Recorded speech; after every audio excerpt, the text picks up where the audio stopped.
Olá, Marco Antônio Villa, muito obrigada por ter vindo ao 1964. Eu que agradeço o convite. Villa, o seu livro, que tem um nome comprido, Ditadura Brasileira, 1964-1985, a democracia golpeada à esquerda e à direita. Decorei! Está criando partido, não está apostando no golpe. Não, criando grupo, mas um partido revolucionário, por forte influência cubana, com base nos soldados, cabos, marinheiros e sargentos das Forças Armadas e com o intuito golpista estatal. E aí a influência nefasta, a Revolução Cubana fez um mal danado à América Latina, ao Brasil em particular, que era desprezar a política e apostar na solução armada, e solução armada não há política. Então você tinha o Brizola, tinha o Jango com sua proposta de golpe, tentou várias vezes, né? Inclusive impondo o Estado, tentando impor o Estado de sítio em 63. Não conseguiu, teve de retirar a medida. Depois tinha sua proposta de golpe. Tinha a Ligas Camponesas e o Movimento Revolucionário de Tiradentes, que era seu braço armado, que em 62 foram descobertos, a imprensa toda noticiou, 7 campos de treinamento guerrilheiro do Julião com dinheiro cubano. E sabe-se que é dinheiro cubano porque caiu um avião, foi aberta a mala diplomática e lá tem as provas dessa ligação. O PCdoB manda em março de 64 o primeiro grupo guerrilheiro treinar na China, né? O PCB também apostava no golpe, na velha tradição de 1935. Isso só para falar, eu citei mais de 10, entre direita e esquerda, aqueles que naquela conjuntura apostavam numa solução de força tal. Por isso que a democracia ela era golpeada à direita e golpeada à esquerda. Claro que haviam aqueles, muito poucos, e que não conseguiram buscar uma saída negociada. Um deles, um célebre deputado federal do PTB, Francisco Santiago Dantas, que buscava uma solução reformista e articulada. Mas ele estava muito doente e acabou falecendo em agosto mesmo de 64. Então nós temos uma conjuntura em que levar ao golpe era a tradição. E 64 imaginava-se, quando você vai à conjuntura, que era uma intervenção cirúrgica de curta duração. Ou seja, você tira o presidente, assume o presidente da Câmara dos Deputados, que era o sucessor legal, o Ranieri Mazzilli, ele governa até a eleição feita pelo Congresso em seguida, 10 dias depois, do Marechal Castelo Branco, que no discurso de posse foi muito claro. Disse, o meu mandato termina a 31 de janeiro de 66, que era quando o mandato era de 5 anos, quando começou o mandato de Jânio, 31 de janeiro de 61, 31 de janeiro de 66, e garantiu as eleições de outubro de 65. E quando nós chegamos a 64, 64 é uma continuidade do positivismo, né? É bom lembrar que a ditadura brasileira estatiza a economia. Estatizou a economia. Por isso que tem gente que não conhece história, que primeiro compara o Brasil à Argentina, a ditadura argentina. Tem de ser preso, chamar o PROCON, preso no sentido histórico, não preso. Tem de chamar o PROCON porque não conhece nada de história. Não há nenhuma relação entre o regime brasileiro e o regime argentino. Lá desestatizou, aqui estatizou. Lá acabou com o ensino público do 3º grau, aqui expandiu a universidade pública de 3º grau, aqui modernizou a economia, ampliou, diversificou a economia. Lá a indústria foi duramente, quase que destruída, a indústria argentina. Então, se você for comparar, as bases ideológicas da ditadura brasileira eram uma e da Argentina, por exemplo, eram outras tal. Isso quer dizer que não havia contato entre os governos? Não, havia muito pouco contato. Há uma carta apócrifa, publicada por Jack Anderson no Washington Post, de uma carta do Figueiredo, tal, que era apócrifa. Qualquer historiador lê aquilo, até o Figueiredo assina o nome errado, tal. Pega aquele texto. Essa relação, a tal da Operação Condor, nunca existiu com ligação no Brasil. O que há são ligações individuais. Por exemplo, a polícia do Rio Grande do Sul com a polícia uruguaia. Célebre caso, Universindo Dias e Lilian Celiberti, né? Então, que era do Partido da Vitória do Povo, foram sequestrados em Porto Alegre e levados a Montevidéu.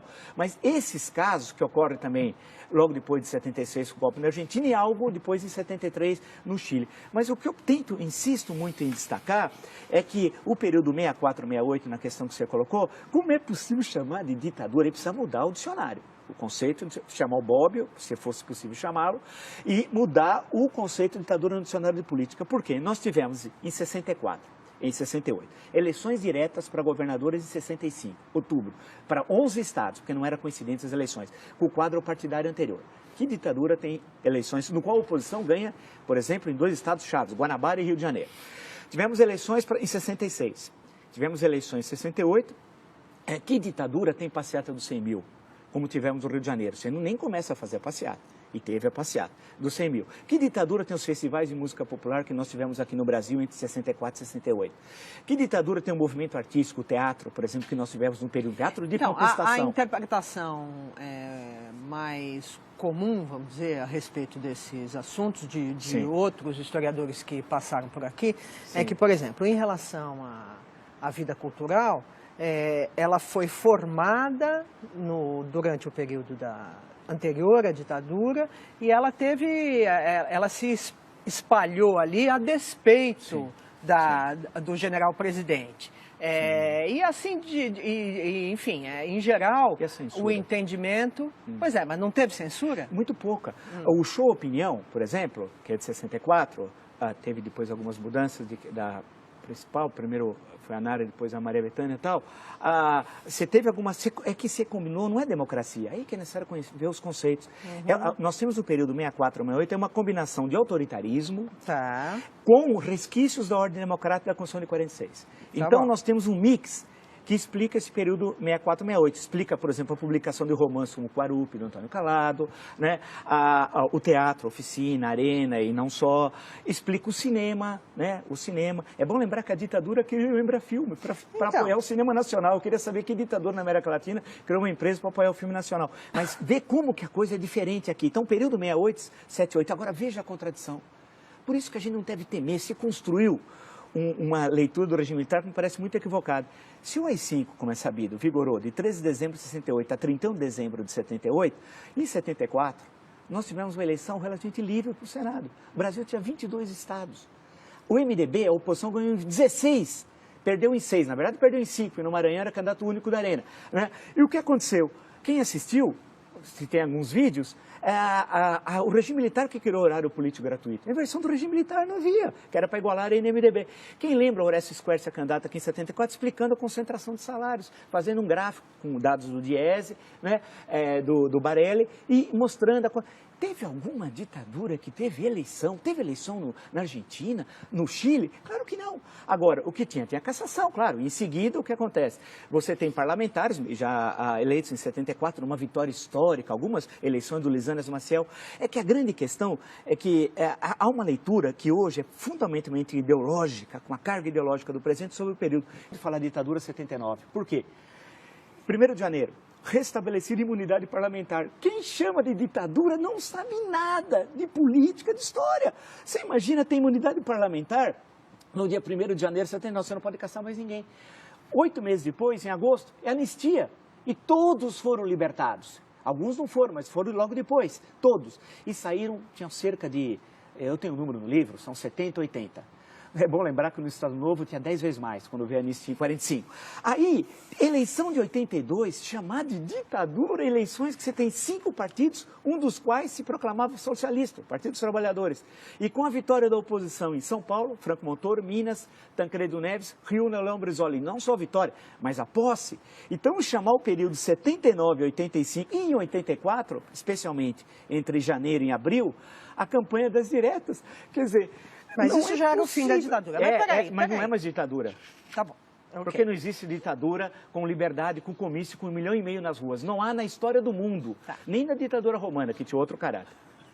Escuta, Vila, você mencionou, enquanto você estava na sua última resposta, sim, que há uma leitura ideológica do período. Sim. De quem é esta leitura e por que ela lê do jeito que lê? Na sua opinião? Olha, e daí que eu acabo diferindo de muitos. Quando vem a anistia, retorna ao Brasil, acaba com o banimento, vem os caçados, exilados, perseguidos, etc. E os que estavam aqui voltam a ter vida legal e tal, né? Por isso que não pode chamar de ditadura. Eu vi o Gregório Bezerra, um dos vítimas logo em abril de 64, né, que a gente puder lembrar, Recife, falando aqui no Largo São Francisco.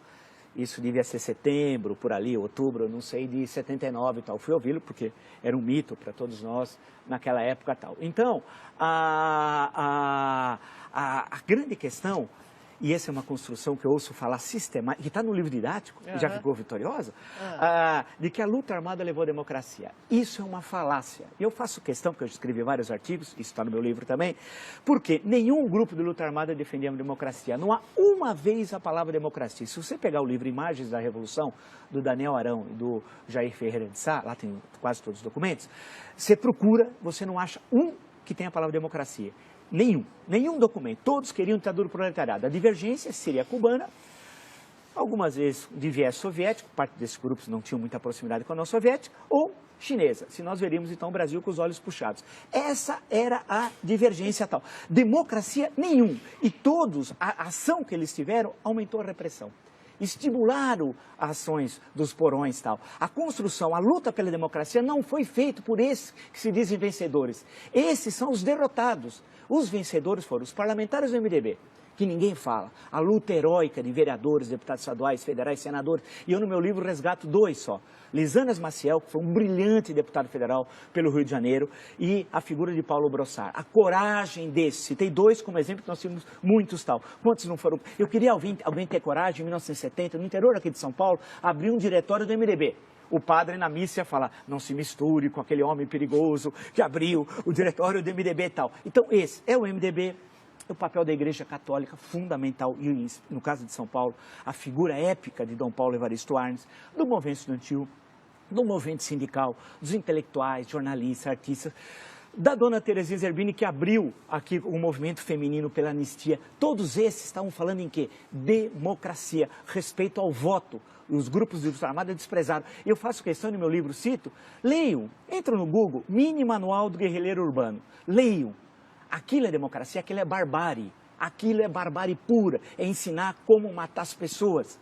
Né? Agora, significa que devia ser reprimido o autor Carlos Marighella da forma como morreu aqui na Alemanha da Casa Branca? Evidente que não, evidente que não. Porque essa é a jogada. Ao você fazer a crítica à luta armada, esses que estão do lado de cá falam, quer dizer que você é a favor da tortura? Não. Os que veem o mundo assim, sem outros matizes, é que construíram essa versão falaciosa da história.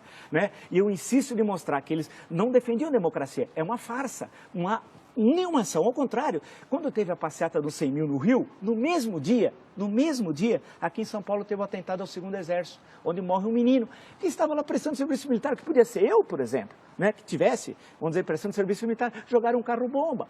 Ou Orlando Lovec, que foi pegar um visto aqui no consulado americano, na época no Cônjuge Nacional, que era um jovem, queria aprender inglês nos Estados Unidos, está andando, explode uma bomba no consulado, ele perde a perna. Ele passou anos para receber uma indenização de um salário mínimo. E quem colocou a bomba recebe 4 salários mínimos de indenização. Né? Quem matou um menino aqui no 2º Exército recebe indenização. E são vistos hoje como heróis. Não, a luta democrática é que foi heróica. Agora, isso não significa, em momento algum, ter qualquer contemplação com torturador, né, com assassino, com gente que desapareceu.